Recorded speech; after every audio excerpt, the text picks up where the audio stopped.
এইটা আমি আপনাকে বলি, এই কথাটা আমি নিশ্চিতভাবে বলবো, আমি মুক্তিযুদ্ধের পক্ষের মানুষ এবং জামাত ৭১-এ মুক্তিযুদ্ধের বিপক্ষে ছিল।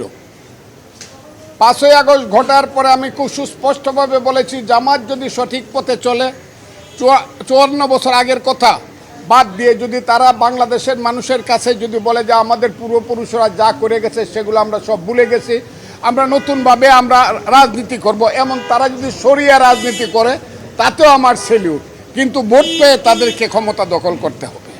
এই কথাটা আমি বারবার, কিন্তু যেদিন আমি দেখলাম জামাত বলেছে যে যারা অস্ত্র হাতে যুদ্ধ করেছিলাম মুক্তিযোদ্ধা, একেবারে পত্রিকায় লেখা তাদের শিবির বলেছে এবং তারা সমর্থন করেছে, তারা মাপ চাও।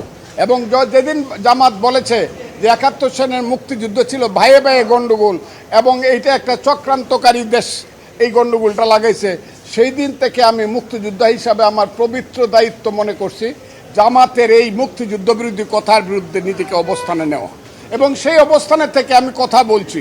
সেই অবস্থানে থেকে কথা বলে জামাত যদি আমার কথার উত্তর দিতে পারে, আমি তাদেরকে বারবার চ্যালেঞ্জ করছি, আসেন।